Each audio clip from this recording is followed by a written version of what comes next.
E aí galera, eu sou o Roberto Zambuja, mais conhecido aqui nesse canal como Azamba, e eu sou professor de filosofia há 10 anos. A ideia desse canal é fazer um pouco de uma divulgação de uns conhecimentos que eu fui angariando aí ao longo da vida, principalmente sobre filosofia, mas sobre várias outras coisas que a filosofia me ajudou a pensar. E a ideia desse projeto que tu está vendo agora, desse vídeo, é fazer uma espécie de história da filosofia, mas muito curta, muito reduzida, em vídeos de no máximo 10 minutos, onde eu vou dar quase que notícias dos grandes filósofos, dos grandes pensadores e sobre as ideias deles. Se te interessar algum deles, por favor, não deixa de ir atrás e, quando possível, eu vou deixar alguns links aqui, algumas sugestões de leitura ou vídeos para tu te aprofundar um pouquinho mais nesses pensadores. E para começar essa série, eu não podia escapar dos pré-socráticos. Os pré-socráticos estão ali no começo da filosofia. A filosofia começa com esses caras. E uma das coisas mais interessantes quando a gente ouve esse nome pré-socráticos é essa referência a Sócrates, a essa figura tão importante na história da filosofia que tudo que vem antes dele recebe essa denominação, pré-socrático.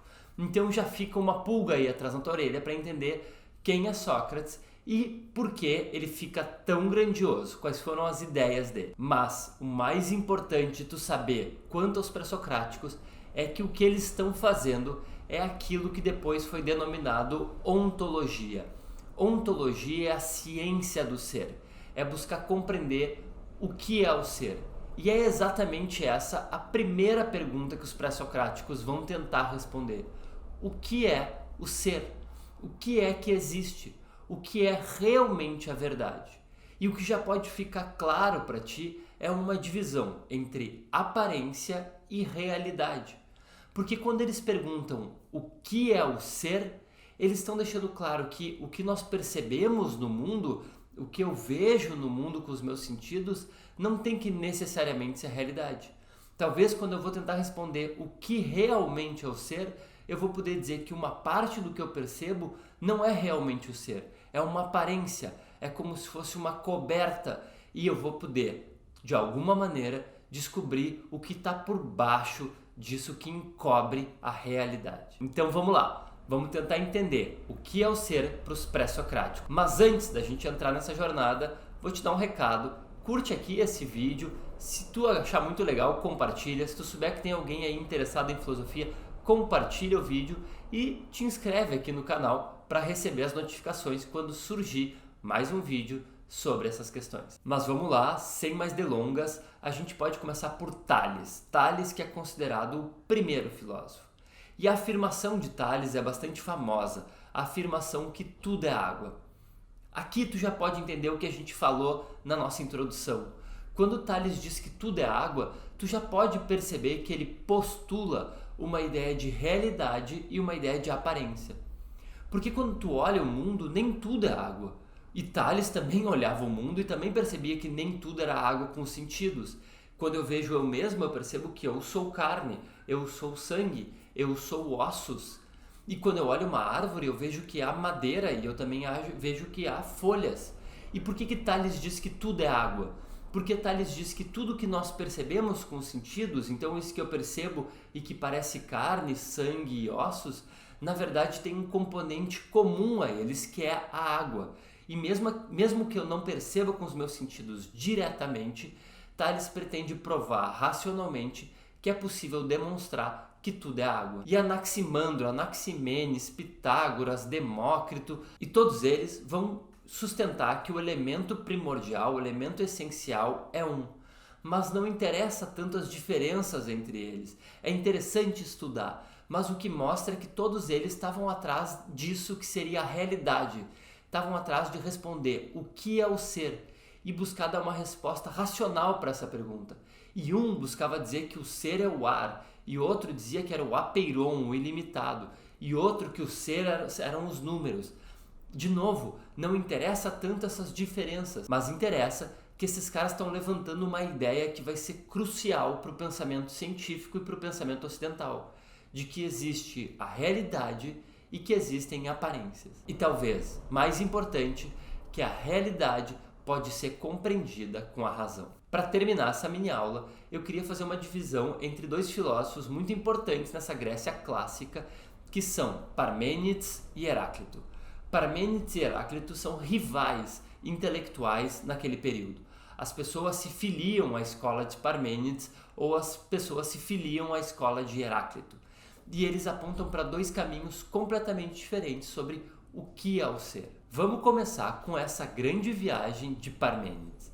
Parmênides vai dizer que o ser é e não pode não ser. E dessa frase que parece simples, o ser é e não pode não ser, Parmênides extrai uma série de conclusões. Porque o que Parmênides te pede para concordar parece bem simples, né? O ser é e não pode não ser.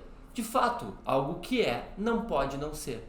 Mas o que Parmênides agora vai fazer, usando a razão, é te mostrar que o ser tem uma série de predicados que decorrem do fato dele ser e não poder não ser. Porque Parmênides vai dizer que, por exemplo, se o ser é e não pode não ser, ele tem que necessariamente ser uno, ingênito, imutável e eterno. E é aqui que entra a viagem.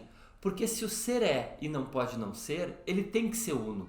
Porque se ele fosse dois, ele seria ele e ele não seria aquele outro que ele não é. Eu, por exemplo, sou o Roberto e eu não sou tu que está aí me assistindo.